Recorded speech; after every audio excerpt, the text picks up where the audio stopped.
Hello बच्चों, welcome to school तैयारी। आइए हम अपने नेक्स्ट चैप्टर पे मूव करते हैं। हमारा नेक्स्ट चैप्टर है साउंड, है ना। चैप्टर नंबर 10, इसका नाम है sound.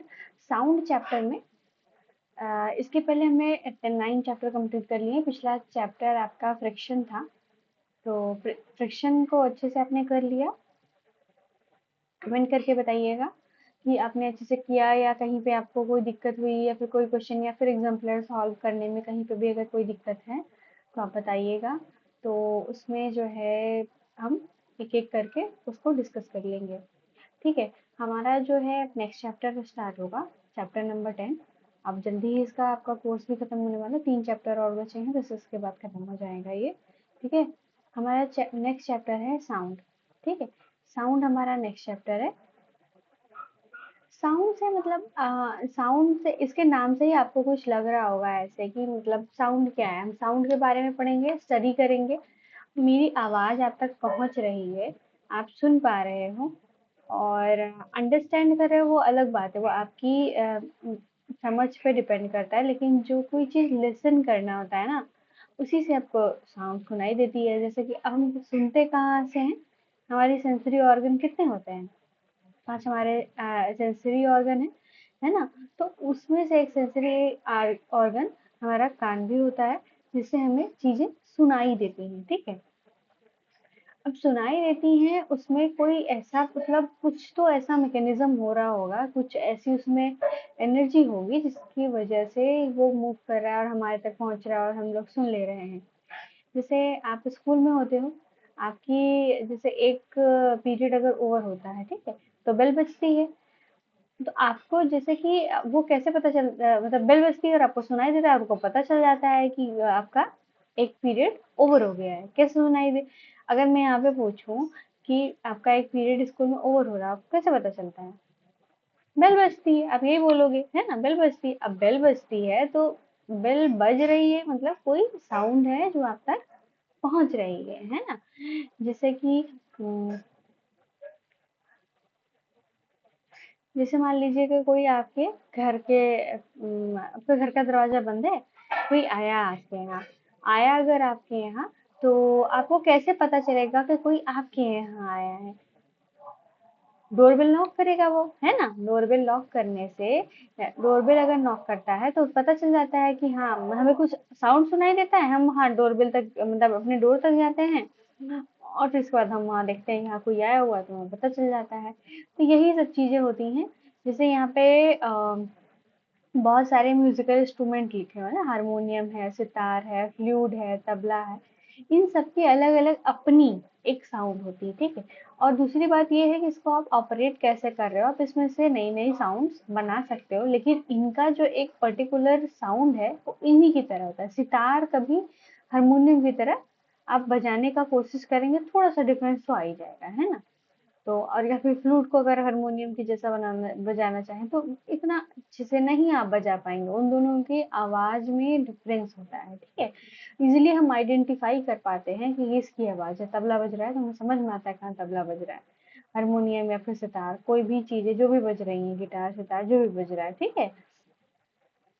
Sound play an important role in our lives. It help us to continue communicate with one another. ठीक है। जैसे कि साउंड हमें हेल्प भी करता है, जैसे मैं आपसे कम्युनिकेट कर पा रही हूँ, आप हमको समझ पा रहे हैं, ये एक माध्यम बन रहा है हम दोनों के बीच में, है ना। हम मेरे और आपके बीच में एक माध्यम का तरह यहाँ पे ये है साउंड। और अगर साउंड नहीं होता तो मैं आपको पढ़ा भी नहीं पाती। मैं पढ़ा आपको पा रही हूँ क्योंकि मतलब आप तक मेरी साउंड पहुंच रही, नहीं तो मैं कैसे आपको बता पाती। ठीक है। ठीक है।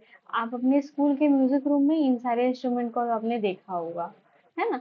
अब हम इस पूरे चैप्टर में क्या पढ़ेंगे, कैसे साउंड प्रोड्यूस होती है, कैसे वो ट्रेवल करती है एक जगह से दूसरी जगह, है ना। कैसे हम लोग साउंड को सुनते हैं, क्या मैकेनिज्म होता है। और दूसरी बात ये भी होती है, कुछ साउंड जो है बहुत लाउड होती है एक साउंड से, है ना। किसी साउंड से कुछ साउंड बहुत ज्यादा लाउड होती है। इन सब प्रॉपर्टीज को हम डिटेल में इस चैप्टर में डिस्कस करेंगे। चलिए आइए डिस्कस करते हैं, एक एक पॉइंट हम इसका समझेंगे और साउंड को एकदम अच्छे से समझ जाएंगे। ठीक है। Sound is produced by by a vibrating body. जैसे कि जब आप कोई जैसे कोई घंटी बजा के गया है ना, आपके स्कूल की डोरबेल है ना? जो आपकी स्कूल की डोरबेल है, ऐसे कोई बड़ा सा लोहे का जो रखा रहता है जनरली किसी के भी यहाँ, और एक हथौड़ा लेते हैं, उसी हथौड़े से,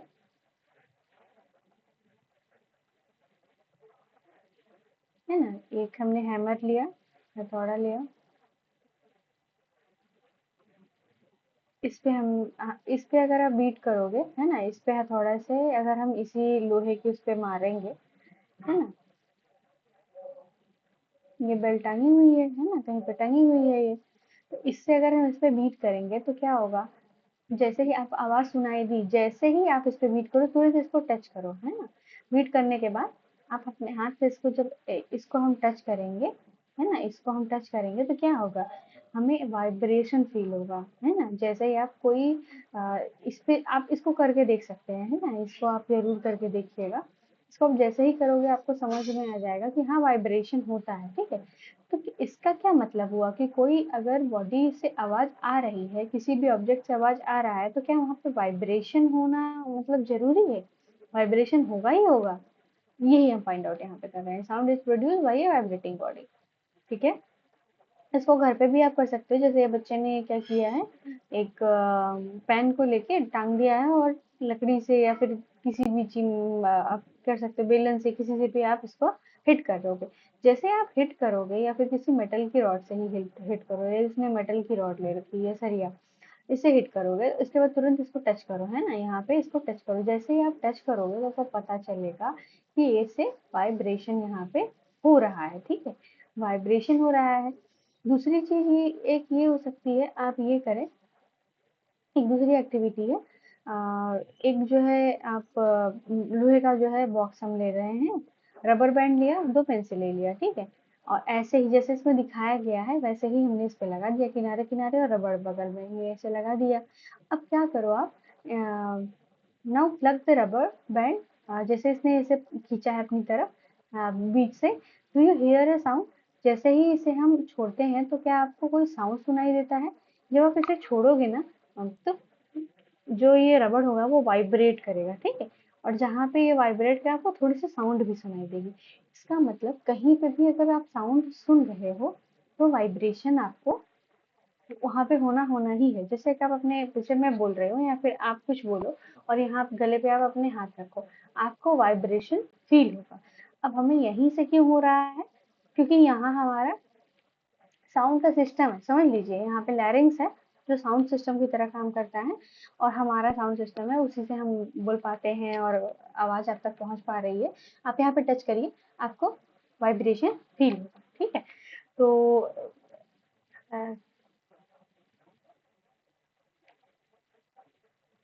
the to and the fro or back and forth motion of an object is called vibration। Vibration के बारे में हमने पहले मतलब 7 चैप्टर में पढ़ लिया था कि क्या होता है वाइब्रेशन, क्या होता है, the two and fro, the two and fro और बैक एंड फोर्थ, आगे पीछे, है ना, motion, fourth motion of an object, जैसे कोई चीज है ना, टू एंड फ्रो मतलब, और वही उसी को ही बैक और फोर्थ कह सकते हैं, जैसे आगे की तरफ आ रहा है ना, फिर पीछे की तरफ जा रहा है, और ये इतनी जल्दी जल्दी ये प्रोसेस बहुत जल्दी जल्दी हो रहा है ना, रिपीट हो रहा है बहुत जल्दी जल्दी, है ना, सुन, वेरी फास्ट, है ना, ये जब ये चीज होगी इसी को हम वाइब्रेशन कहते हैं, जैसे कि कोई एक चीज है और वो इतनी तेजी तेजी ऐसे ऐसे ऐसे ऐसे ऐसे ऐसे हो रही है, तो इसका मतलब क्या है, वो वाइब्रेट कर रही है, ठीक है, उसे वाइब्रेशन कहेंगे। It vibrate and produce sound when we tightly stretch band it pluck, it vibrates and produce sound, जैसे उसे से हम टाइटली खींचते हैं और वो क्या करते हैं, जब उसे खींच लेते हैं और उसे छोड़ देते हैं तो क्या कहता है, वो वाइब्रेट करता है और साउंड प्रोड्यूस करता है। When it stop vibrating it does not produce any sound, जैसे वो आपने ध्यान दिया होगा, आप ये करके जब देखोगे तो आपको ये पता चलेगा, जैसे ही वो बंद कर देगा ना वाइब्रेट होना, वहां से आवाज आना भी बंद हो जाएगी, मतलब साउंड वहीं से आ रहा है जहाँ पे कुछ वाइब्रेशन हो रही है, ठीक है। अब हम आगे एक और एक्टिविटी देखते हैं, इसको और अच्छे से समझने की कोशिश करेंगे, जैसे कि आप एक थाली ले लीजिए, ठीक है, और इसमें पानी थोड़ा-सा डाल दीजिए और एक चम्मच से इस पे ऐसे टैप करिए, ठीक है? आप इसमें क्या करोगे, देखोगे, आप वाइब्रेशन इसमें देख तो नहीं पाओगे, है ना? फ़ील कर मतलब ऐसे नॉर्मली रहेगा, तो पानी आप इस पे डाल दीजिए। जब यहाँ पे वाइब्रेशन होगा तो यहाँ पे वेव्स निकलेंगी, ठीक है? पानी की जो है वेव्स यहाँ पे निकलेंगी, है ना? ऐसे-ऐसे करके वेव्स निकलती हैं पानी की। पानी में ऐसा-ऐसा वेव्स निकलेंगी, ठीक है? वो आपको दिखेगा, ठीक है? वाइब्रेशन भी आपको फ़ील होगा, जैसे आप टच करोगे तभी इससे आवाज़ भी आएगी और वाइब्रेशन भी फ़ील होगा। मतलब इससे ये हम ये कह सकते हैं, वाइब्रेटिंग ऑब्जेक्ट प्रोड्यूस साउंड। कोई भी वाइब्रेटिंग ऑब्जेक्ट होगा, वो प्रोड्यूस करेगा साउंड को। साउंड कहाँ से प्रोड्यूस हो रहा है? वाइब्रेटिंग ऑब्जेक्ट से। नॉर्मल ऑब्जेक्ट से नहीं, वाइब्रेटिंग ऑब्जेक्ट से। In some cases the vibration are easily visible to us, but in most cases their amplitude is so small that we cannot see them. However, we can feel them. कुछ का आप vibration देख सकते हो, vibration उसमें हो रहा है तब आप वाइब्रेशन आपको उसमें से दिखाई देगा, लेकिन कुछ में ऐसा होता है कि आपको वाइब्रेशन दिखाई नहीं देगा, उसका एम्पलीट्यूड बहुत कम होता है, लेकिन आप उसको फील कर सकते हो, जैसे हमने टच करके देखा था। और सुनाई तो आपको देगा ही, साउंड तो आपको सुनाई ही दे रहा है ना? और दूसरा एक एक्टिविटी इसमें है, जैसे एक तारा बनाया है यहाँ पे इन्होंने, है ना? एक क्या करना है, टेक ए हॉलो कोको, आप इसको घर पे भी बना सकते हो। कोकोनट आपके घर पे अगर है ना? नारियल अगर आपके यहाँ पे है, उसका शेल ले लीजिए। Take hollow coconut shell and make a musical instrument, ektara, इससे एक तारा बनाया जा सकता है। अ, जब हम इसे क्या करते हैं, जैसे कि एक हमने नारियल का यहाँ पे सेल ले लिया, ठीक है? और इसके पीछे एक हमने वो लगा दिया, है ना? लकड़ी लगा दिया और लकड़ी के ऊपर दो ऐसे कील ठोक दी, जहाँ एक हमने वायर बांध दिया। दूसरा एक हमने लकड़ी लिया, इसको बेंड करके उसमें एक रस्सी बांध दी। अब हमने क्या किया है, इन दोनों को ऐसे आपस में रगड़ रहे हैं, मतलब वहां पे वाइब्रेशन हो रहा है। तो वहां से हमें यहाँ पे ये दिया है कि आइडेंटिफाई करिए आप कि कहाँ से आवाज आ रही है, तो आप कहाँ पे वाइब्रेशन हो रहा है, वाइब्रेशन कहाँ पे हो रहा है, इसके वायर पे हो रहा है, वही वाइब्रेटिंग पार्ट है, तो वहीं वहीं से हमें आवाज भी सुनाई देती है। ऐसे ही कोई भी ऐसे ही आप बना सकते हो, लिस्ट बना सकते हो म्यूजिकल इंस्ट्रूमेंट के, जिनका और उनका ये बता सकते हो कि वाइब्रेटिंग पार्ट क्या है ना? जैसे यहाँ पे वीणा लिखा हुआ है, स्ट्रेट जो उसकी स्ट्रिंग होती है वो। तबला है, स्ट्रेच मेम्ब्रेन, है ना? तबला यहाँ पे मैंने दिखाया है आपको, ये ये जो इसका स्ट्रेच मेम्ब्रेन है, ऊपर मेम्ब्रेन है, इसमें वाइब्रेशन होता है, ठीक है? और यहाँ पे इन सब जगहों पे वाइब्रेशन हो रहा है, सितार में यहाँ पे इसके उस पे हो रहा है, आप इसमें कर रहे हैं, फ्लूट में कर रहे हो आप, तो फ्लूट में कहाँ वाइब्रेशन हो रहा है, फील आपको होगा, वो आपको हर पूरे इसके फ्लूट की बॉडी में फील होगा, तो वहां पे आप लिख सकते हैं, ठीक है? ऐसे करके यहाँ पे लिस्ट बना सकते हैं। मंजीरा, मंजीरा बजाते हुए भी आपने देखा होगा, है ना?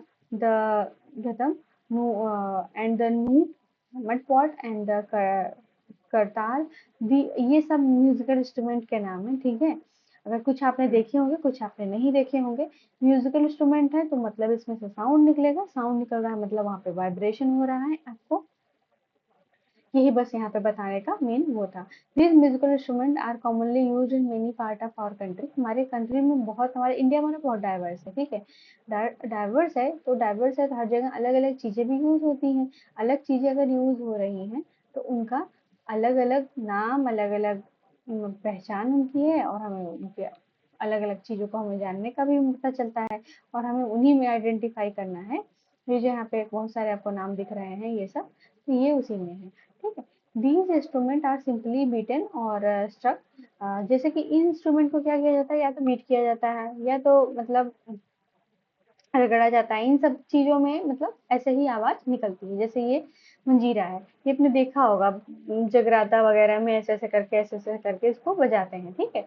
ऐसे। या फिर यहाँ पे इन्होंने क्या किया, ये घटम है, यहाँ पे एक घड़ा ले लिया और वो खाली है, ऊपर की तरफ उसका मुंह करके ये जो है इस पे जो है हाथ से बता रहे हैं, तो ये भी ऐसे ही है। ऐसे बहुत सारे इंस्ट्रूमेंट हैं जिसको हम ये कर सकते हैं। जैसे कि आप, जैसे यहाँ पे एक एक्टिविटी है जिसमें आपको जल तरंग बताने की हम यहाँ पे कोशिश कर रहे हैं। जल तरंग क्या होती है, इतने सारे ग्लास ले लीजिए, 6 ग्लासेस आप ले लीजिए, ठीक है? सब में अलग अलग अमाउंट ऑफ वाटर भर दीजिए, यहाँ पे सबसे कम, फिर उससे ज्यादा, फिर उससे ज्यादा, ऐसे करके आप यहाँ इसमें पानी भर दीजिए। अब एक एक करके उसको पेंसिल से स्ट्राइक करिए, मारिए उस पे, है ना। तो आप जब आप उसको स्ट्राइक करोगे तो वहां पे क्या होगा, है ना, you will hair pleasant sound, this is your जल थलन। जैसे कि आप इसको एक एक करके हिट करोगे ना, एक एक करके यहाँ पे, तो आपको जो साउंड सुनाई देगी वो जल तरंग होगी, ठीक है। बहुत ही प्लीजेंट साउंड होता है, बहुत अच्छा साउंड होता है। आप इसको करके भी घर पे देख सकते हो, ठीक है। ये हमारा इम्पोर्टेंट एक नोट है। When we pluck the string of an instrument like a sitar, the sound that we hear is not only that of the string, the whole instrument is forced to vibrate. पूरा instrument vibrate करता है वहां पे, ऐसा नहीं कि सिर्फ string ही काम कर रही है वहां पे। And it is the sound of vibration of instrument that we hear. जब हम सुनते हैं ना, कोई भी चीज हम सुनते हैं, उस पूरे इंस्ट्रूमेंट पर वाइब्रेशन होता है, वो हम सुनते हैं। जैसे आपको जो पार्ट दिखाई दे रहा है बस वो मैंने वहां पे बताने लिखने के लिए कहा था, लेकिन वाइब्रेट क्या होगा एक्चुअल में, तो पूरा बॉडी वाइब्रेट होगा ना, ठीक है। The whole instrument is force to vibrate and it is the sound of vibration of the instrument that we hear. Similarly, when we strike the membrane of Maridangam, the sound that we hear is not only that of the membrane but of the whole body of the instrument. अब आपसे कोई पूछेगा कि अगर मान लीजिए कि आप साउंड जो सुनते हो कैसे होता है, उसमें कहाँ वाइब्रेशन होता है, तो पूरा इंस्ट्रूमेंट वाइब्रेट करता है, ठीक है। जैसे यहाँ पे पूछा गया है, when we speak does any part of our body vibrate, हमारा बॉडी वाइब्रेट करता है। आप यहाँ पे टच करके देखिए, यहाँ पे आपको बॉडी पार्ट का नाम अगर नहीं पता है तभी आपको समझ में आ गया, हाँ गले में कुछ तो वाइब्रेट कर रहा है, आप इतना बता सकते हो, ठीक है। उसे हम क्या कहते हैं, हमारे ह्यूमंस में उसे हम कहते हैं वॉइस बॉक्स। वॉइस बॉक्स या फिर लैरिंग्स बोला जाता है, ठीक है। लैरिंग्स वाइब्रेट करेगा। आप अपना हाथ यहाँ पे पुट करके देख सकते हो। It is the upper and the voice box कहाँ पे मतलब प्रेजेंट कहाँ होगा, it is at the upper end of the wind pipe. जो हमारी विंड पाइप होती है उसके अपर एंड में प्रेजेंट होता है लैरिंग्स voice box. Two vocal cords are stretched across the voice box or larynx in such a way that it leaves a narrow slit between them for a passage of air। देखिए यहाँ पे क्या है, ये हमारा voice box है, ठीक है, लैरिंग्स है। यहाँ पे दो स्लिट हैं ऐसे करके स्ट्रिंग टाइप का, और यहाँ पे थोड़ा सा एयर जाने की जगह है, ठीक है, एयर जाने की जगह है, और वहां पे एयर जाती है और फिर इसके बाद इन दोनों में वाइब्रेशन हो रहा है, हमें सुनाई दे रहा है, ठीक है। When the lungs forces air through the slit, the vocal cords vibrate, है ना। वोकल कॉर्ड वहां पे वाइब्रेट, जब एयर लंग्स जो है फोर्स करता है एयर हमारे अंदर, तो वोकल कॉर्ड वाइब्रेट करते हैं और उसी से साउंड प्रोड्यूस होता है। वोकल कॉर्ड, ये जो ना वोकल कॉर्ड है, और वॉइस बॉक्स जो लैरिंग्स जिसे हम कह रहे हैं वो हमारा पूरा इंस्ट्रूमेंट है, ठीक है। वो पूरा इंस्ट्रूमेंट, पूरा अरेंजमेंट वॉइस बॉक्स हो गया या फिर लैरिंग्स हो गया, उसको वॉइस बॉक्स या फिर लैरिंग्स कहते हैं। और वहाँ पे दो वोकल कॉर्ड्स होते हैं, उनके बीच में थोड़ी सी एयर होती है, वो स्लिट होते हैं, वहीं पे एयर उनके बीच में जाती है और आवाज हमें सुनाई दे रही है वाइब्रेट करने पर उनके। When the vocal cords are tighten and thin, the type of quality of voice is different, है ना। जैसे कि जैसे हमारे वोकल कॉर्ड्स अरेंज होंगे, ठीक है, जिससे हमारे वोकल कॉर्ड्स अरेंज होंगे वैसे ही हमारी आवाज होगी। टाइट है, थिन है, वैसे ही टाइप ऑफ क्वालिटी होती है। सबकी आवाज थोड़ी थोड़ी अलग ही होती है, ठीक है। आवाज सबकी है लेकिन सबकी डिफरेंट, ठीक है। मेरी आवाज आपको जो सुनाई दे रही है वो डिफरेंट है, आप जैसे बोलोगे, अगर आपको सुनूंगी तो आपका भी आवाज डिफरेंट होगा मुझसे, ठीक है। जैसे कि आप देखते हो कि जब कोई म्यूजिकल इंस्ट्रूमेंट बजाता है तो उसके नोट्स को टाइट करते हैं, वो कॉर्ड्स को उसके टाइट करते हैं, फिर तो उससे उसकी आवाज में थोड़ा अलग चीजें आती हैं, तेज और अलग तीखापन, है ना, ये सब चीजें, ठीक है। चलिए एक एक्टिविटी से इसको समझते हैं। हमें क्या करना है, एक पट्टी लेनी है, और पट्टी लेनी है, उसके बगल में एक रबड़ जो है लगाना है, और वहां से हमें यहाँ से मुंह से उस पर फूकिए, तो आपको जैसे आवाज सुनाई देगी। तो मतलब क्या है यहाँ पे, आपने दो ऐसे स्ट्रिंग जैसे बना दिए और आप यहाँ से फूक रहे हो, मतलब वहां पे आपने फूका, आवाज उसकी वजह से वो वहां पे वाइब्रेशन हुआ, रबड़ में वाइब्रेशन हुआ और आपको आवाज सुनाई दी, ठीक है। ऐसे ही यहाँ पे एक ऐसे पेपर कट करिए, बीच में से आधा कट कर लीजिए और ऐसे करके है आप इसमें से यहाँ से फूकिए, है ना, तो भी आपको यही हमारी वर्किंग है हमारे वोकल कॉर्ड। वोकल कॉर्ड भी हमारा ऐसे ही काम करता है, ठीक है। आ, यहाँ पे ये क्या है, ये बहुत इंपॉर्टेंट पॉइंट है, यहाँ पे आपको इसको ध्यान देना है। The vocal cord in men are about 20 mm along. जो मेन में वोकल कॉर्ड्स होते हैं वो 20 मिलीमीटर लंबे होते हैं, लेकिन वुमेन में 15 मिलीमीटर बड़े, थोड़े मैन से छोटे हैं, ठीक है। चिल्ड्रन हैंड वेरी शॉर्ट वोकल कॉर्ड, बच्चों में तो और छोटे होते हैं, ठीक है। This is the reason why the voice of man women and children are different. अब यहाँ पे आपको रीजन समझ में आया। आप ही को अगर मैं बचपन में देखूं, जब आप एकदम बच्चे थे तो आपकी आवाज कैसी थी, अभी आपकी आवाज कैसी है, या फिर अभी कुछ सालों में आप जब बहुत बड़े हो जाओगे तो आपकी आवाज, तब आपकी आवाज कैसी होगी। और डिपेंड इस पे भी करेगा कि आप बॉय हैं या फिर आप गर्ल हैं, ठीक है। अगर आप गर्ल हैं तो आपकी आवाज बिल्कुल उनसे, वॉइस से तो अलग ही होगी। इसीलिए कहा जाता है वोकल कॉर्ड्स पे ही डिपेंड करता है, वोकल कॉर्ड्स कैसे टाइटली वहां पे बंधे हुए हैं उस पर डिपेंड करता है। Sound need a medium for propagation, ये हमें पॉइंट यहाँ पे समझना है। इसके लिए कई एक्टिविटी है। मतलब क्या आपने ये देखा है जैसे कि साउंड को कोई मीडियम की जरूरत होती है जब वो प्रोपगेट होता है ना। इसको हम कैसे समझेंगे, चलिए हम इसको थोड़ा सा समझने की कोशिश करते हैं।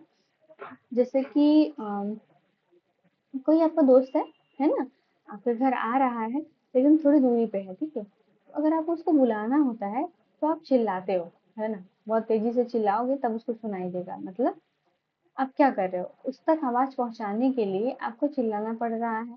अगर मान लीजिए आप एक कांच वाले रूम में हैं अंदर, वहां से अगर आपको अपने फ्रेंड को बुलाना है ना, बाहर है तो आपका दोस्त, आप वहां से बुलाओगे उसको सुनाई ही नहीं देगा। उसको सुनाई देगा, नहीं सुनाई देगा। वो अगर आपको देख, आपकी तरफ नहीं देख रहा है, आप रूम से जब तक बाहर आके नहीं बोलोगे, हाँ, तब तक उसको नहीं सुनाई देगा। दूरी रहने पे भी मीडियम तो है, पहुंच जाती है, हल्की हल्की आवाज पहुंच जाती है, लेकिन जब आप मीडियम ही बंद कर दीजिए, कांच के अंदर आप हो जाइए और उसको कांच के बाहर करिए, आपकी आवाज उस तक नहीं पहुंच रही। इसका मतलब साउंड को आगे बढ़ने के लिए, सुनाई देने के लिए एक मीडियम की जरूरत होती है, प्रोपोगेशन के लिए एक मीडियम की जरूरत होती है। अब वो मीडियम एयर हो सकता है, या फिर लिक्विड हो सकता है, या फिर सॉलिड भी हो सकता है। अब मैं ये कैसे कह रही हूँ, हम लोग बोल रहे हैं एयर में, ये मीडियम एयर है, ठीक है। ये रिकॉर्ड हो रहा है, आपके पास जा रहा है और आप उसके सुन पा रहे हो। लेकिन क्या लिक्विड में फिर सॉलिड में ऐसा ही होता है, ये हम यहाँ पे और देखेंगे अच्छे से, ठीक है। जैसे कि आप यहाँ पे कर सकते हैं, एक सेल फोन लीजिए, एक ग्लास है, उसमें इसको डाल दीजिए, ठीक है। आ, ये आपका जो है, आप करिए कि कोई मेटल का या फिर कांच का जो है ग्लास हो, ठीक है। मेक श्योर ये ड्राई हो, ठीक है। आप मोबाइल फोन, सेल फोन डाल रहे हो तो ये नहीं कि गीला कर दो, ठीक है। Place cell phone in it, remember that the cell phone must not be kept in water, water में नहीं रखना है आपको। Ask your friend to give a ring, अपने फ्रेंड से कहिए वहां पे इसको, इस पे नंबर, सेल फोन पे कॉल करें, है ना, give a ring from another cell phone. और उसे ध्यान से आप सुनिए। Now surround the rim, now surround the rim of the tumbler with your hand, put hands and put your mouth on the opening between your hand, indicate to your friend to give a ring again. Listen to the ring sucking air from tumbler, or does the sound become fainter as you stuck air? Remove the tumbler from your mouth. Um, does the sound become loud again? जैसे कि इसमें ये कहा गया है, ये जो activity है आप तो समझ गए होंगे, लेकिन मैं एक बार अच्छे से समझा देना चाहती हूँ कि यहाँ पे मैंने क्या किया, एक सेल फोन इसमें ग्लास में डाला, अपने दूसरे सेल फोन से इस पे कॉल करने के लिए कॉल किया, आपको आवाज सुनाई दिया, ठीक है। आप इसको क्या करिए, आप इसको अपने मुंह पे लग, मतलब आप हाथ से भी बंद कर सकते हो या फिर मुंह से बंद कर सकते हैं, जिससे हम इसकी एयर सक कर लेंगे, है ना। तो आप जब इस पे, तब इस पे कॉल जाएगा तो आपको आवाज नहीं सुनाई देगा। आप इसको करके भी देख सकते हैं, केयरफुली करिएगा, ठीक है। तो यहाँ पे ये प्रूफ होता है कि मीडियम चाहिए होगा, ठीक है। आ, और फिर वो आवाज आपको कम सुनाई दी, ठीक है। तो यहाँ पे लाउडनेस का भी कॉन्सेप्ट आ रहा है, चलिए वो भी देखते हैं। Is Is it possible that the decreasing amount of air in the tumbler had something to do with decreasing loudness in the ring? है ना, यही है. Indeed, बिल्कुल. If you had been able to suck all the air in the tumbler, you will not listen any sound. जैसा कि आपने क्या किया, मुंह पे हमने लगाने के लिए क्यों बोला, आप वहां से आप सांस खींचते हो तो आप एयर लेते हो अंदर. अब आप एयर ले लोगे अंदर, है ना, अंदर ले लेंगे हम, तो क्या होगा, वहाँ से एयर अगर पूरी तरह खत्म हो गई तो आपको बिल्कुल ही आवाज़ नहीं सुनाई देती है. हल्की-फुल्की आपको आवाज़ सुनाई दे रही थी मोबाइल के केस में, क्योंकि वहाँ पे कुछ एयर थे, कुछ एयर बच ही रह गई थी, ठीक? तो इसीलिए ये बताता है कि मीडियम की ज़रूरत पड़ती है साउंड को प्रोपेगेट करने के लिए, है ना? तो actually sound needs a medium to travel, ये बहुत इम्पोर्टेंट है, आप इसको अपनी नोट्स में मेंशन ही करेंगे, ठीक है? आप इसको अपनी नोट्स में पूरा अच्छे से मेंशन करिएगा, ठीक है? ये यहाँ से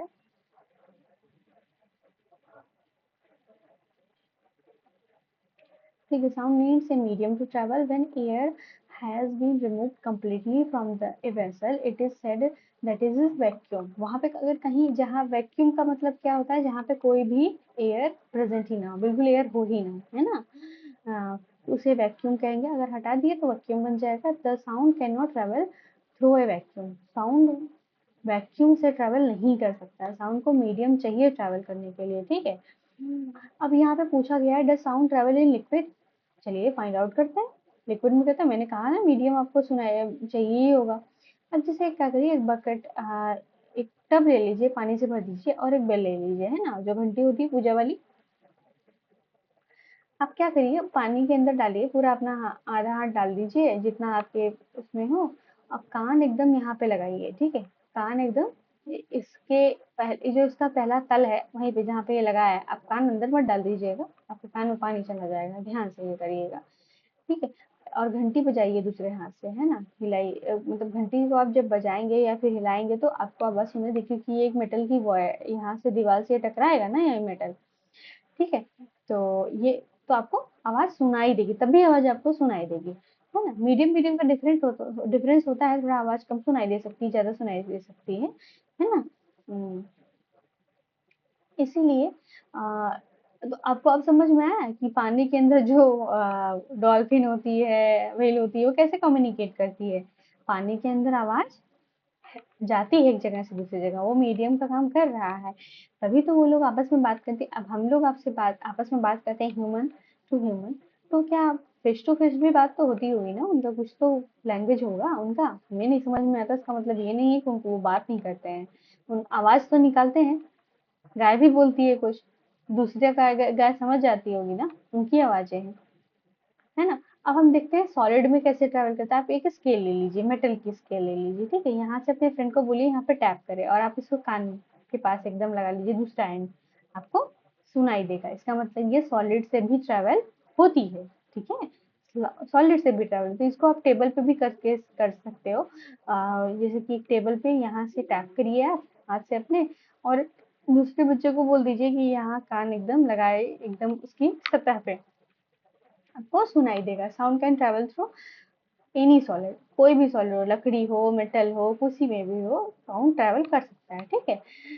जैसे कि आपने कभी ये टॉय टेलीफोन देखा है, जिसमें हमने एक क्या करते थे, होलो ग्लास ले लेते थे प्लास्टिक का, जिसमें हम एक वायर लगा के इधर से बोलते थे और बच्चा उधर से सुनता था, जैसे यहाँ पे है टॉय टेलीफोन, ये उसी का एग्जाम्पल है, ठीक है. सॉलिड में वाइब्रेट, कोई भी आप सॉलिड ले लीजिए, इसमें मीडियम है, सुनाई देगा. We have learn so far that vibrating body produce sound. पहले हमने ये पढ़ा कि वाइब्रेटिंग बॉडी साउंड प्रोड्यूस करती है, फिर it is carried in all direction in a medium. हमने ये देखा कि मीडियम की जरूरत होती है, वो सभी डायरेक्शन में जा सकता है, लेकिन मीडियम की हेल्प से. The medium could be gas, liquid और solid. Medium solid liquid gas तीनों हो सकता है, ठीक, ठीक है. अब हमने इतना हमने देख लिया. अब हम देखते हैं, we hear sound through our ears. हम अपने कान के द्वारा आप साउंड सुनते हैं, लेकिन हम कैसे सुनते हैं उसकी मैकेनिज्म हम थोड़ा देखेंगे, ठीक है. अब अपना थोड़ा कान का आउटर शेप अगर आपने ध्यान दिया हो कैसे होता है.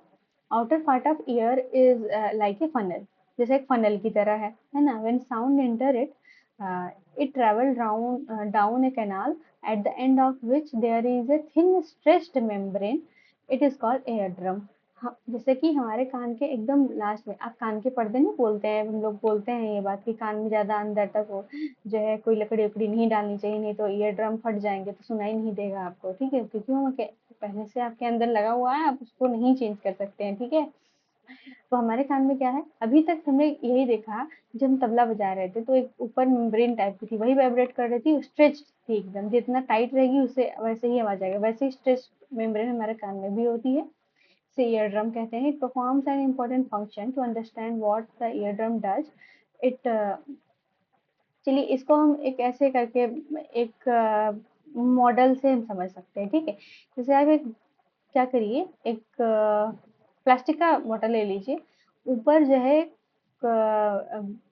यहाँ पे बलून होता है ना, बलून प्लास्टिक का, उसको उसके चारों तरफ एकदम टाइटली, है ना, टाइटली होना चाहिए चारों एकदम, जो उसका ऊपर वाला पार्ट है वो अच्छे से स्ट्रेच्ड हो, उस पे आप रख दीजिए कुछ मेथी के दाने या फिर कुछ भी सीड रख दीजिए, नीचे से उसको हॉलो रखिएगा, ठीक है, नीचे से हॉलो रहे, है ना, नीचे से भी कट कर देंगे हम, नीचे से हॉलो, नीचे से आप फूकिए, है ना, ऊपर जो है ये जो है वाइब्रेट उड़ जाएंगे, है ना, वाइब्रेट करेंगे, तो यही है हमारे ईयर ड्रम की वर्किंग, ठीक है।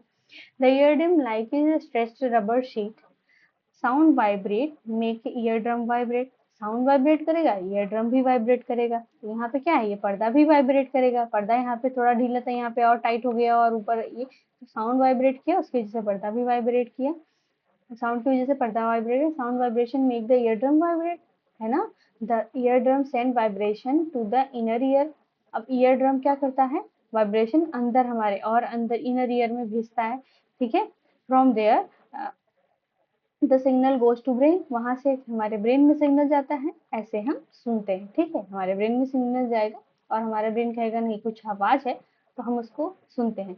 ये प्रोसेस इतना फास्ट होता है कि हम इसको रियलाइज नहीं कर सकते हैं, क्योंकि इससे हम मतलब बहुत ज्यादा मतलब इतने जुड़ चुके होते हैं कुछ चीज, जैसे कि आपको घर का रास्ता आपके याद है, अगर आप फोन भी चलाते हुए घर जा रहे हो तो आप पहुंच जाओगे घर, आपको पता है कहाँ से टर्न लेना है, क्योंकि हमें याद हो जाता है, हमारी मेमोरी बन जाती है, ठीक है, तो यही चीज है।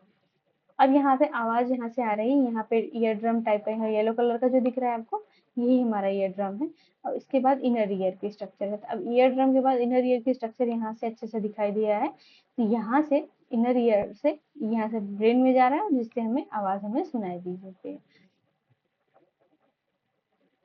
इसीलिए हम कहते हैं कि कोई शार्प ऑब्जेक्ट हमारे कान के अंदर हमें नहीं डालना चाहिए, it can damage ear drum, और damage ear drum can impair hearing, जिससे कि उसे हम सुन नहीं सक पाएंगे, ठीक है।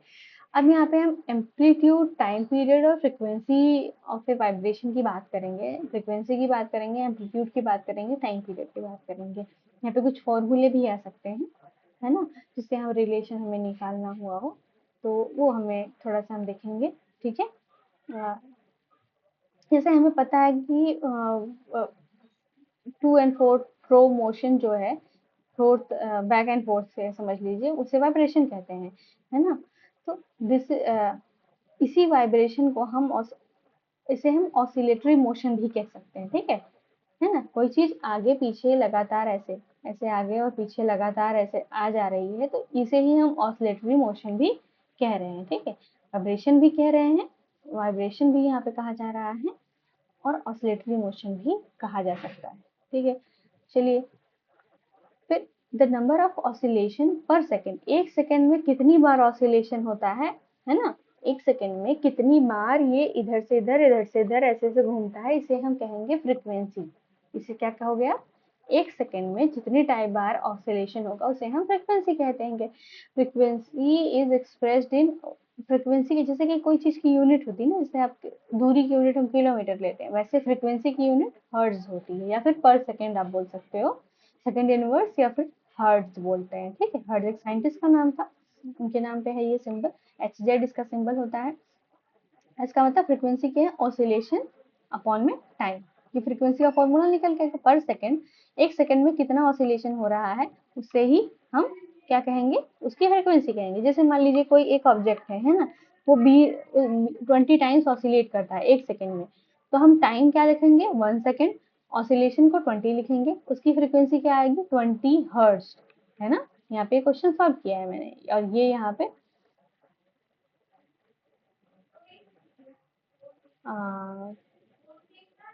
यहाँ पे एक क्वेश्चन पूछा गया है, इतनी दूर में यहाँ पे एक क्वेश्चन पूछा गया है, इस क्वेश्चन को यहाँ से पूछा गया है और यहाँ पे इसका सोल्यूशन है, ठीक है।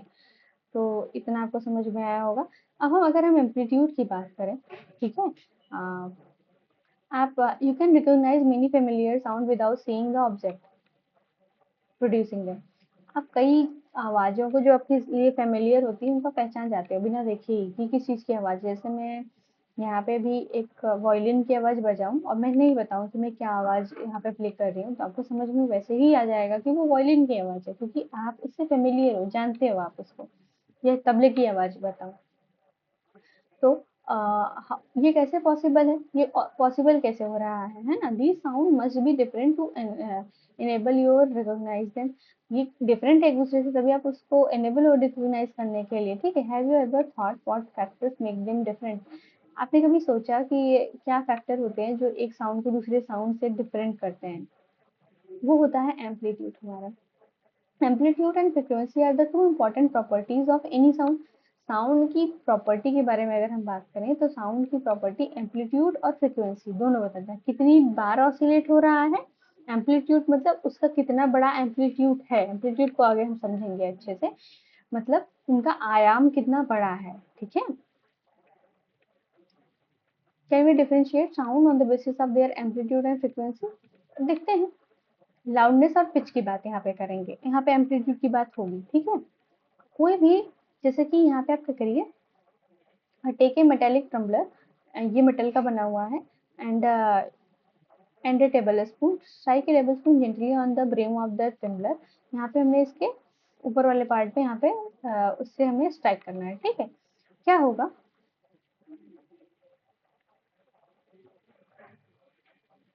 here the sound produced, now brag a spoon, now bang the spoon on the tumbler and hear the sound produced again. Is the sound louder and the tumbler is struck hard? जैसे कि आप कितना तेज से hit करते हो उससे भी sound का आवाज जो है डिफरेंट आएगा। कहीं जब आप धीरे से करोगे तो धीरे आवाज आएगी, तेजी से आप हिट करोगे तो तेज आवाज आएगी। तो इसका मतलब यहाँ पे क्या है, the displacement of ball is measured of the amplitude of vibration of the tumbler.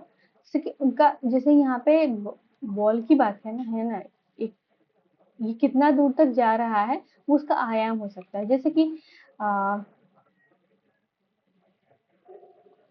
जैसे एक रस्सी है, यहाँ पे कुछ मेटल है लगा हुआ, ठीक है। तो यहाँ पे मेटल लगा दीजिए, रस्सी है ये, और इसको यहाँ पे स्ट्राइक कराइए, ठीक है। आप देखेंगे कुछ दूर तक जाएगा, यहाँ से यहाँ तक जाएगा। फिर अगर मान लो तेजी से हमने इसे हिट किया तो ये दूर तक जाएगा। यही ये आयाम होता है इनका। जब तेजी से हिट करेंगे तो इनका लंबा आयाम होगा, एम्पलीट्यूड जिसे कहेंगे, और इनका आवाज तेज हो जाएगी, ठीक है। यही चीज है यहाँ पे मैं बताना चाह रही थी। टेबल स्पून से भी मैंने जो बताया उससे भी आप हिट करके देख सकते हैं, ठीक है।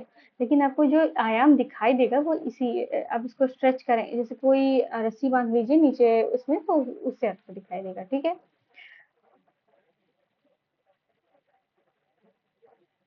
अब यहाँ पे जो लाउडनेस होता है, loudness of sound proportional to the square of amplitude. जैसे कि हमारा जो लाउडनेस है, आवाज कितनी तेज होगी है ना, कितनी लाउड होगी, वो एम्पलीट्यूड के स्क्वायर पे डिपेंड करता है, ठीक है।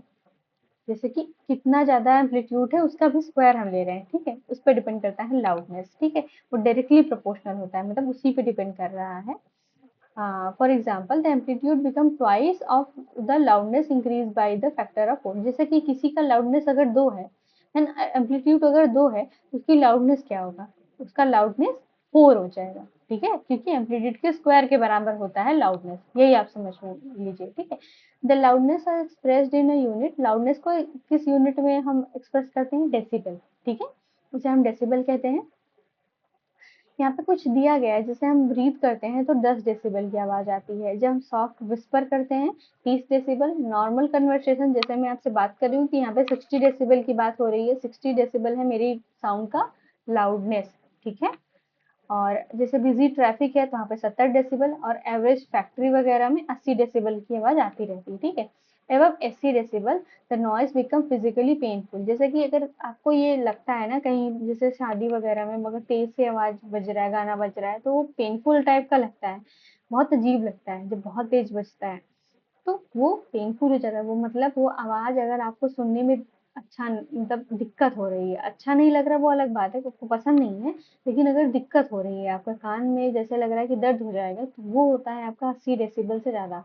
उससे ज्यादा का सुनने में हमें फिजिकली पेनफुल होता है, ठीक है। The loudness of sound depend on the amplitude. अब लाउडनेस किस पे डिपेंड कर रहा है? एम्पलीट्यूड पे डिपेंड कर रहा है, कितना ज्यादा एम्पलीट्यूड है, एम्पलीट्यूड के भी दुगने पे, है ना। किसी का एम्पलीट्यूड 2 है तो उसका लाउडनेस क्या होगा? 4 होगा। यहाँ से यही पता चल रहा है। When the amplitude of vibration is large, the sound produced is loud. When the amplitude is small, the sound produced is feeble. ठीक है, ये बहुत इंपॉर्टेंट पॉइंट है यहाँ पे, ये आप ध्यान रखिएगा। जैसे कि जब किसी चीज का एम्पलीट्यूड ज्यादा होगा तो उसका आपका लाउडनेस भी ज्यादा होगा, अगर कम है तो लाउडनेस कम होगा, ठीक है। ये यहाँ पे बताया गया है। जैसे कि आप साउंड कंपेयर कर सकते हो, बेबी का साउंड हो या फिर कोई एडल्ट बोल रहा हो, जैसे मैं बोल रही हूँ या फिर आप बोलो, दोनों के साउंड में डिफरेंस होगा, ठीक है। The frequency determine the stillness और पिच ऑफ द साउंड, ठीक है। फ्रीक्वेंसी ही डिटरमाइन करती है उसकी पिच क्या है। हमने साउंड लाउडनेस और पिच की बात की थी। पिच क्या होता है? क्वालिटी है साउंड की, ठीक है।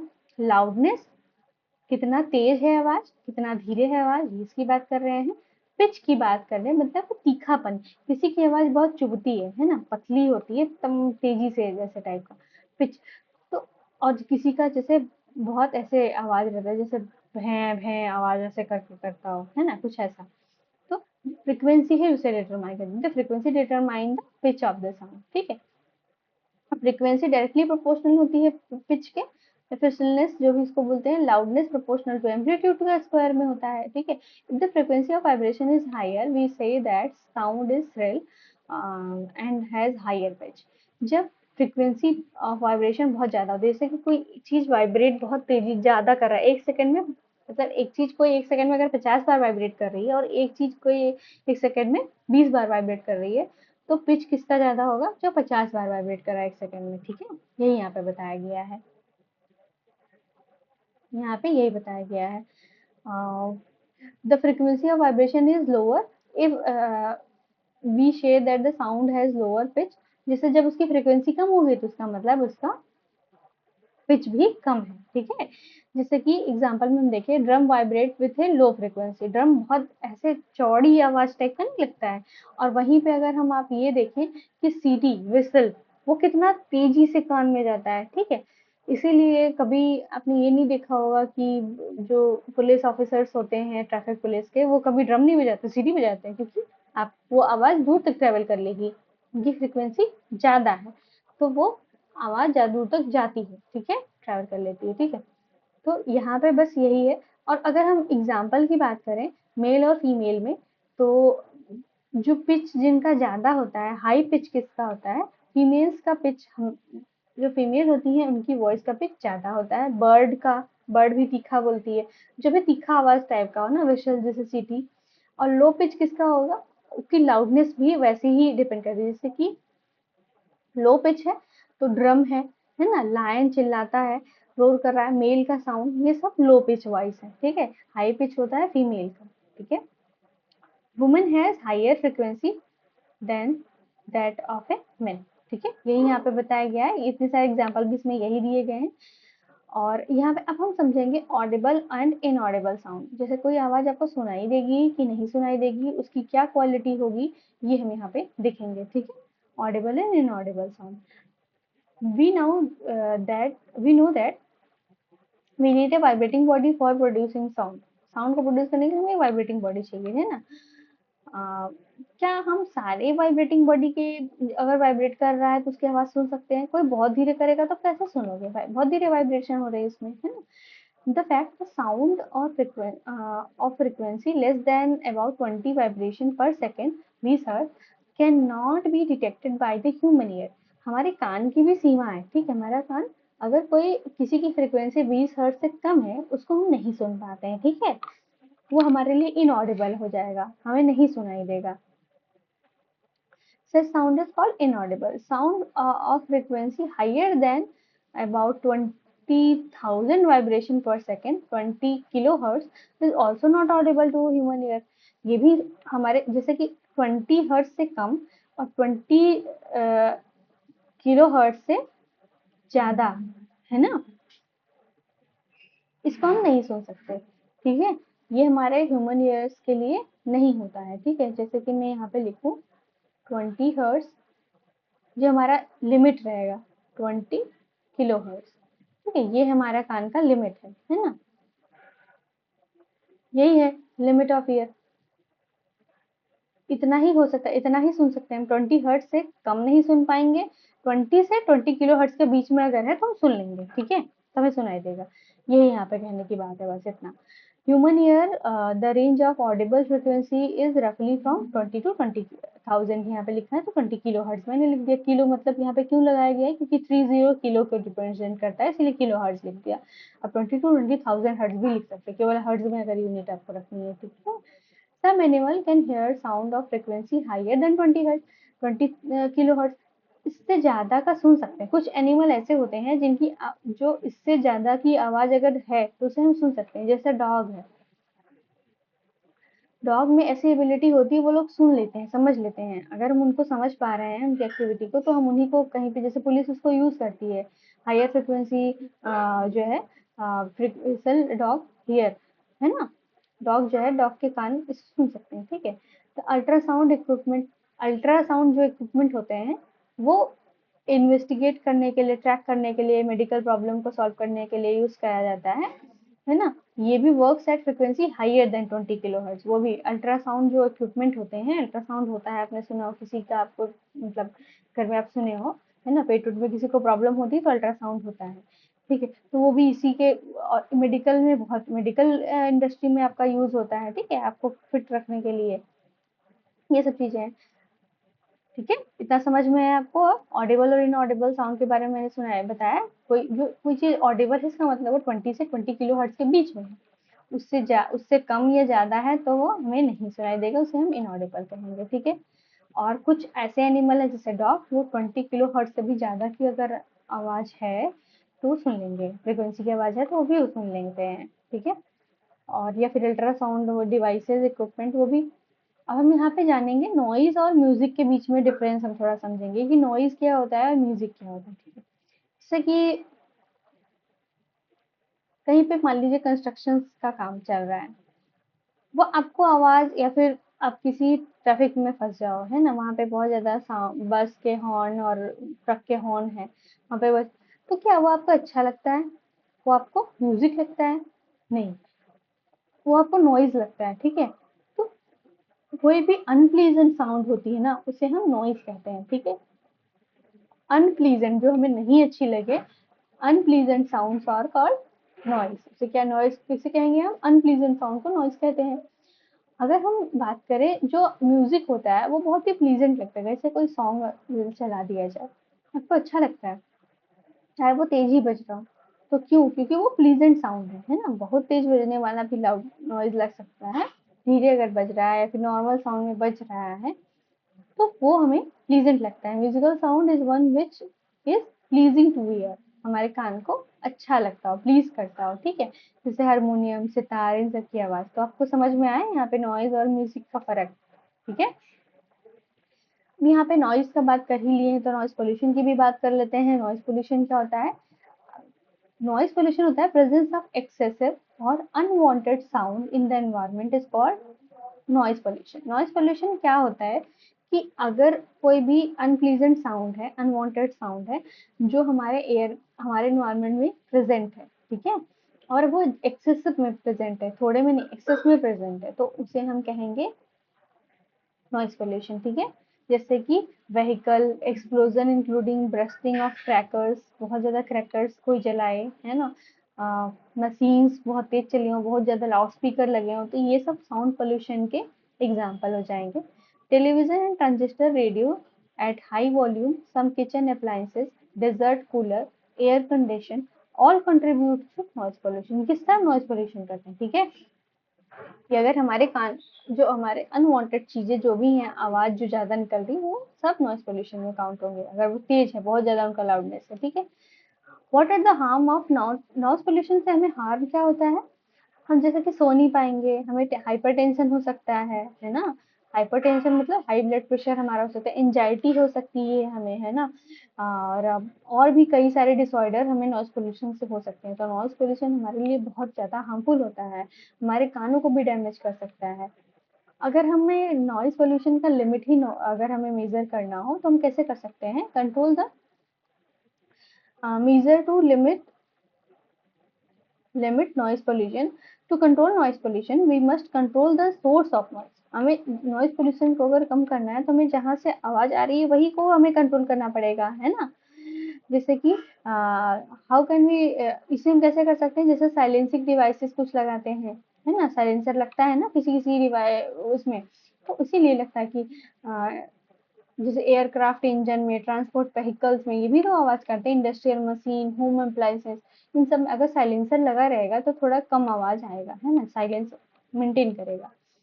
All noisy operations must be conducted away from the residential area. जो भी कोई नॉइसी काम कर रहे हैं, जैसे कि इंडस्ट्रियल वर्क हो रहा है जहाँ पे आवाजें मशीन की बहुत आ रही है, वो घर से, रेजिडेंशियल एरिया से दूर होने चाहिए। ठीक है, इससे हम कंट्रोल कर पाएंगे।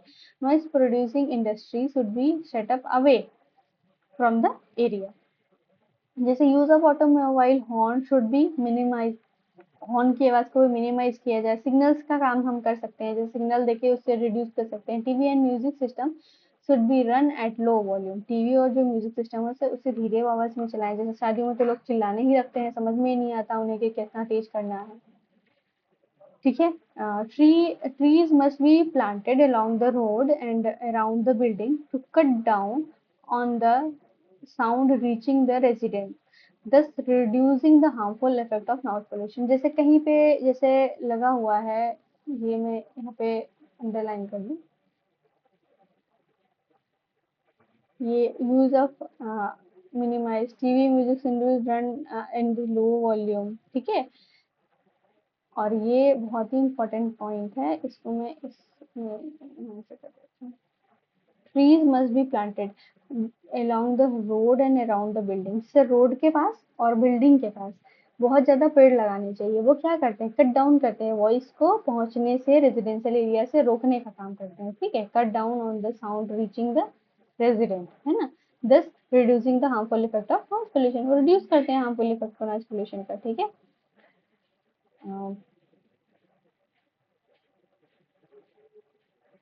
जैसे हियरिंग इम्पार्टमेंट क्या होता है, इम्पेयरमेंट क्या होता है? जैसे किसी को सुनाई ही ना दे। ठीक है, ये जनरली ये हो सकता है कि कोई बच्चा अगर पैदा हुआ है और वो सुन ही नहीं सकता, तब से ऐसा हो सकता है। ठीक है, आप कम सुन सकते हो, जब पैदा हो रहे हो तो सुन रहे हो तब सुनोगे, लेकिन कुछ दिन बाद अगर कम हो रहा है आपका सुनने का आवाज, वो कम हो सकता है लेकिन एकदम खत्म नहीं होता। अगर टोटल हियरिंग इम्पायरमेंट है, जो रेयर होता है, बहुत रेयर, वो बर्थ से होता है, बच्चे पैदा हुआ है उसी से होता है।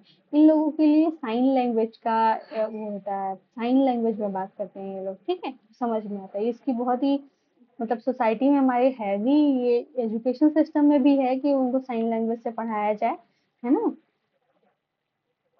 और जो जो जो देख भी नहीं पाते, जो हियरिंग मतलब आंखों से भी नहीं देख पाते, उनके लिए भी, और जो कानों से सुन नहीं पाते उनके लिए भी आ, ये साइन लैंग्वेज जो है इजाद किए गए हैं। ठीक है, तो हमारा यहाँ चैप्टर ये खत्म होता है, लेकिन हम एक बार थोड़ा सा रिवाइज कर लेते हैं तो हमें समझ में आ जाएगा हमने अभी तक क्या पढ़ा है, फिर हम क्वेश्चंस कर लेंगे तो थोड़ा सा चैप्टर क्लियर हो जाएगा।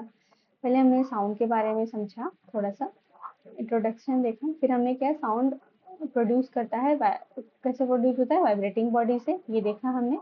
फिर हमने देखा कि साउंड प्रोड्यूस बाय, जैसे कि जो हम ह्यूमन से कैसे साउंड प्रोड्यूस होता है, वॉइस बॉक्स लैरिंग से होता है, दो वोकल कॉर्ड्स होती हैं, ये सब देखा हमने।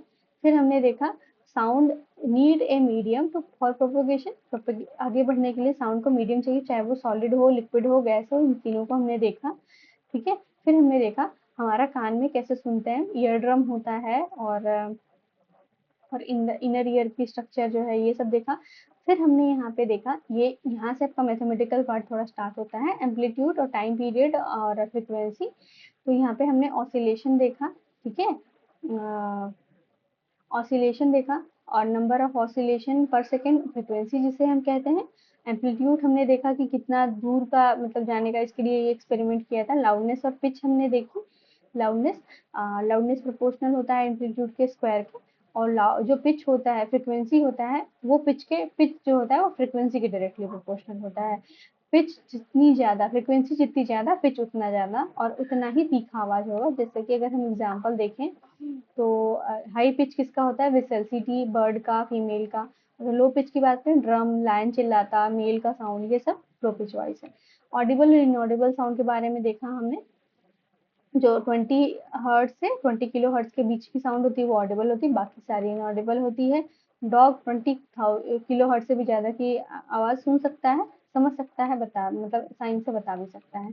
नॉइज और म्यूजिक के बीच में फ़र्क पढ़ा हमने। अनप्लीजेंट साउंड को नॉइज कहा, प्लीजेंट साउंड को म्यूजिक कहा।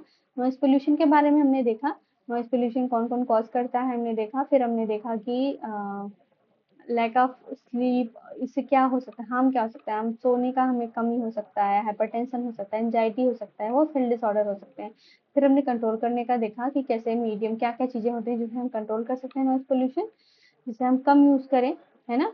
साइलेंसिंग डिवाइस का यूज़ करें, किसी भी डिवाइस जो हल्ला मचा रही है उसके लिए साइलेंसिंग डिवाइस का यूज़ करें। और हमें जो ये एरिया है, इंडस्ट्रियल एरिया है, वो रेजिडेंशियल एरिया से दूर बनाने चाहिए। ऑटोमोबाइल के हॉर्न को मिनिमाइज करना चाहिए। टीवी सिस्टम को, म्यूजिक सिस्टम को कम आवाज़ में चलाना चाहिए। और जहाँ पे भी ये चीज़ें हो रही, जैसे कि रोड साइड में या फिर इंडस्ट्री के साइड में, वहाँ पे पेड़ ज़्यादा लगाने चाहिए। ठीक है, तो इतना हमारा ये चैप्टर हो गया। अब हम थोड़ा सा क्वेश्चंस कर लेते हैं, ताकि हमें जो है समझ में, मतलब हमारा ये चैप्टर अच्छे से हुआ कि नहीं हुआ तो ये समझ में आ जाएगा। ठीक है, choose the correct answer. Sound can travel through, sound कैसे ट्रेवल कर सकता है, गैस से, सॉलिड से, लिक्विड से, सॉलिड, लिक्विड, गैस, कैसे कर सकता है, मैंने अभी भी आपको बताया कि तीनों से होता है। ठीक है, किसी भी मीडियम से कर सकता है ट्रेवल। ठीक है, सॉलिड, लिक्विड, गैस, तीनों। वॉइस ऑफ, दूसरा देखते हैं, voice of which of the following is likely to have minimum frequency. अब हमें इनमें से किसकी आवाज़ की फ्रिक्वेंसी बहुत कम होती है, ये है।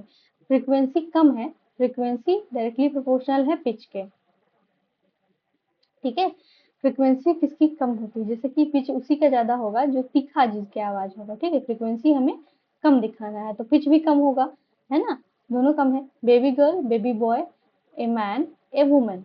अब हमें ये पता है कि वुमेन की पिच ज़्यादा होती है मेन से, है ना। अगर हम पिच की बात करें तो अगर हम बेबी गर्ल, बेबी बॉय की बात करेंगे तो बेबी गर्ल का ज़्यादा होगा, है ना,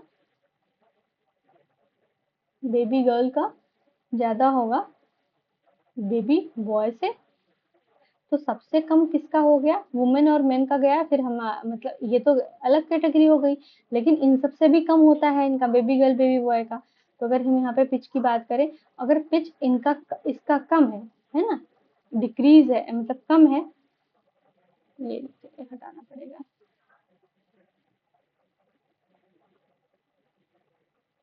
कम पिच मीन्स लो फ्रिक्वेंसी।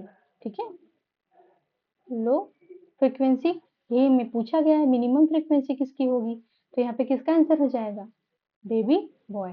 ठीक है, समझ में आया ये थोड़ा सा मैथमेटिकल था, ये समझ में आना चाहिए। ठीक है, अब हमें यहाँ पे ट्रू फॉल्स बताने हैं, ट्रू फॉल्स बता लेते हैं, चलिए। Sound can not travel in vacuum, ये ट्रू होगा, है ना, वैक्यूम में थोड़ी ट्रेवल करता है, ये तुमने देखा मीडियम चाहिए होता है। द नंबर ऑफ ऑसिलेशन पर second of A vibrating object is called its time period. हमने टाइम पीरियड के बारे में आपको नहीं बताया ना, डेफिनेशन नहीं बताई थी। चलिए ठीक है, इसको थोड़ा समझा देंगे तो फिर बताते हैं इसको। If the amplitude of vibration is large, sound is feeble. अगर एम्पलीट्यूड ज़्यादा है तो साउंड कमज़ोर होगी, लाउडनेस उसका ज़्यादा होगा। एम्पलीट्यूड लार्ज है, क्योंकि हमने तो देखा ही था, तो ये फॉल्स हो जाएगा आपका।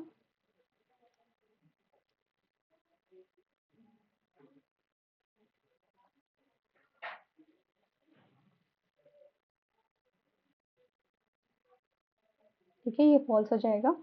अगर एम्पलीट्यूड यहाँ पे देखो लार्ज है, एम्पलीट्यूड जो है ज़्यादा बोला है लेकिन साउंड को फीबल कहा है, तो ये नहीं हो सकता, साउंड लाउड होगा यहाँ पे। For human ear the audible range is 20 hertz to 20 kilohertz, ये ट्रू है।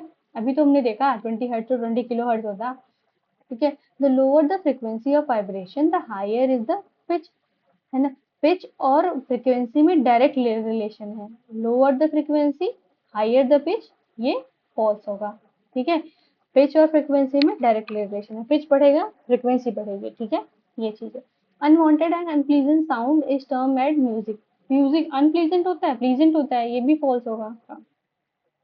नॉइज पोल्यूशन में cause partial hearing impairment, noise pollution से पार्शियल हियरिंग इम्पायरमेंट हो सकता है भाई, नॉइज पोल्यूशन अगर बहुत ज्यादा है तो आपका कान खराब हो सकते हैं, ठीक है, ठीक है।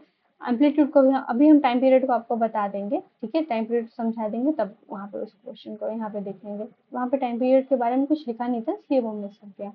अब यहाँ पे फिल इन द ब्लैंक्स कर लेते हैं, ठीक है। Fill in the blanks, time taken by an object to complete one oscillation, एक, हाँ यहाँ पे यही चीज होता है, एक एक ऑसिलेशन को पूरा करने के लिए जितना टाइम लगता है उसे हम टाइम पीरियड कहते हैं, ठीक है।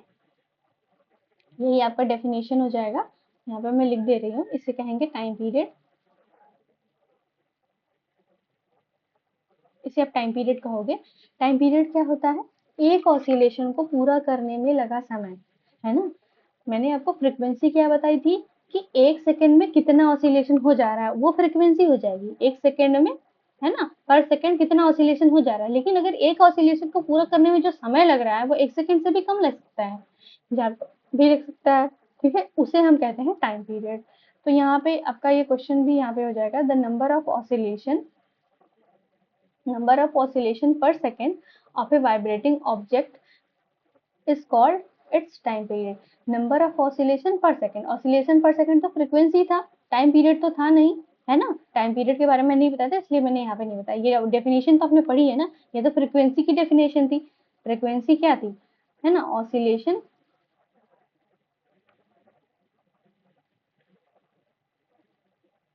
पर यहाँ पे टाइम था, है ना, टाइम था, तो यहाँ पे ये टाइम पीरियड तो नहीं हुआ, फ्रीक्वेंसी लिखता तो सही रहता, तो ये फॉल्स हो जाएगा, ठीक है।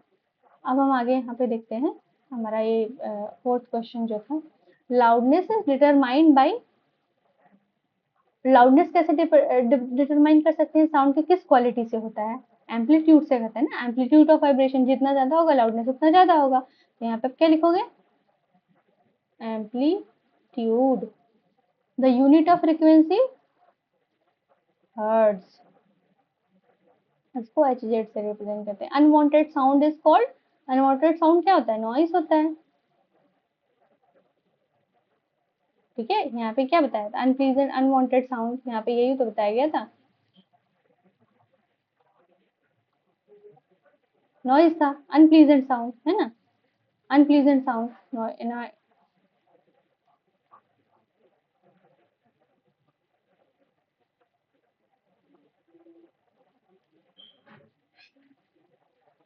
ऐसे ही रहेगा, ऐसे ही था। थ्रिलनेस या फिर पिच इसे कहते हैं, of sound is determine the,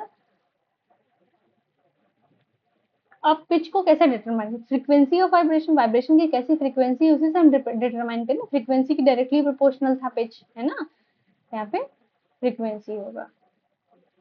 आप एक भी कर पा रहे हो ना क्वेश्चन, ये बहुत अच्छे से मैंने समझाया है, ठीक है। यहाँ पे टाइम पीरियड को हम 1 अपॉइंट फ्रीक्वेंसी भी लिख सकते हैं, ठीक है। यहाँ पे टाइम पीरियड जो हो जा रहा होगा कि मतलब टाइम पीरियड क्या था, एक ऑसिलेशन को पूरा करने में लगा समय, ठीक है। तो अगर pendulum oscillate 40 times in 4 second, find the time period and frequency, हमें फ्रीक्वेंसी और टाइम पीरियड दोनों अगर हमें फाइंड आउट करना है तो ये हम यहाँ पे, ये वाला क्वेश्चन का सोल्यूशन यहाँ पे है। अगर हमें यहाँ पे क्या फाइंड आउट करना है, ये हटाओ, पहला, है ना, टाइम पीरियड और फ्रीक्वेंसी, पहले हम यहाँ पे ऑसिलेशन और टाइम दे रखा है तो फ्रीक्वेंसी निकल जाएगा, फ्रीक्वेंसी ऑसिलेशन कितना है 40 दिया है, ऑसिलेशन पर टाइम था और टाइम दिया है 4 सेकेंड, तो यहाँ पे आएगा आपका 10, फ्रीक्वेंसी कितना आ गया 10 हर्ट्ज, ठीक है।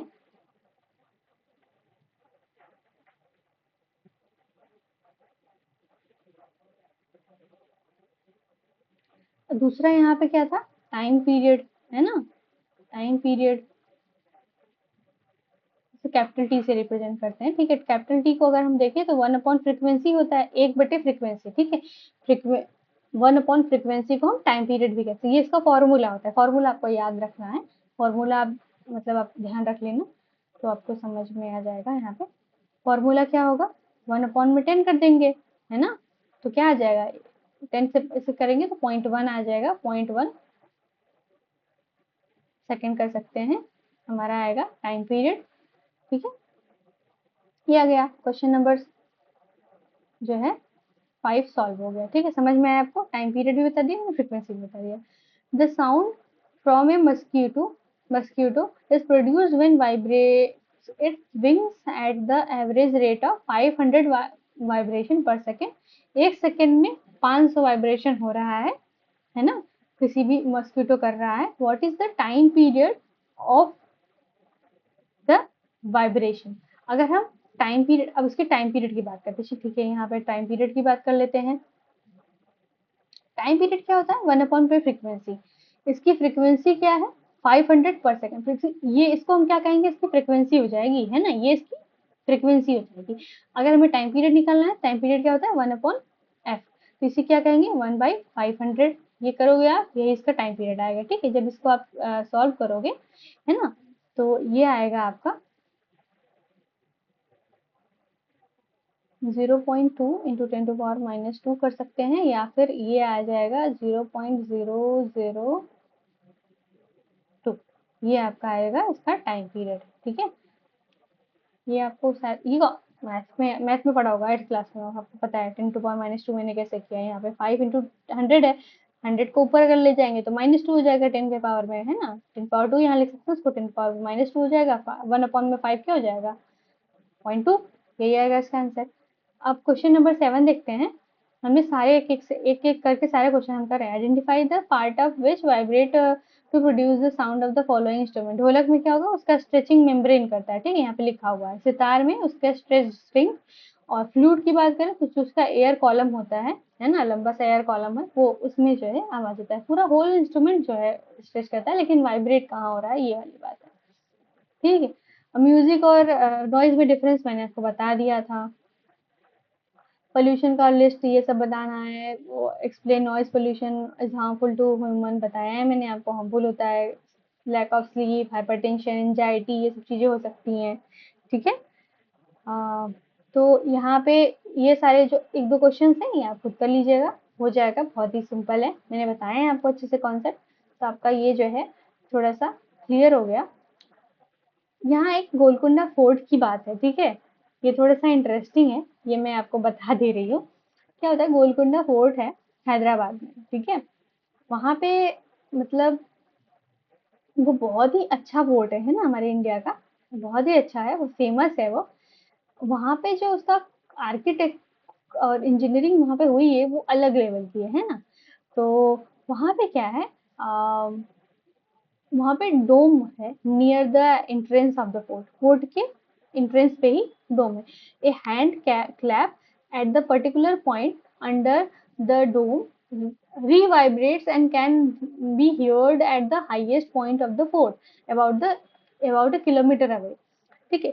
वहां पे एक डोम बना हुआ है, वहां से अगर हाथ से अगर हम क्लैप करेंगे तो 1 किलोमीटर दूर जो उसका इस पूरे फोर्ट का एकदम हाईएस्ट पॉइंट है, वहां तक आवाज चला जाएगा। ये मतलब बहुत ही यूनिक है, मतलब उसमें मीडियम तो एयर है ही, मीडियम तो है ही, लेकिन वहां पे क्या है, वो मीडियम है, लेकिन उसके थ्रू वो वहां पे आगे जाएगा और वो वहां तक पहुंच जाएगा, है ना। एयर के वहां एकदम टॉप के जहाँ पे जरूरत है आवाज जाने की। तो इसका लिए राजा महाराजा इसलिए यूज करते थे कि अगर मान लीजिए कोई परेशानी हो गई है ना, वॉर आ गया, तो कहीं से भी मतलब सिग्नल भेजा जा सके, ताकि हम जो है एकदम एक्टिव हो सके, ठीक है। ये सब चीजें थी, ठीक है। चलिए, यहीं तक था ये आपका चैप्टर, पूरा अच्छे से हमने कंप्लीट कर दिया है। अब आगे हम जो है नेक्स्ट चैप्टर पढ़ेंगे। Okay, thank you.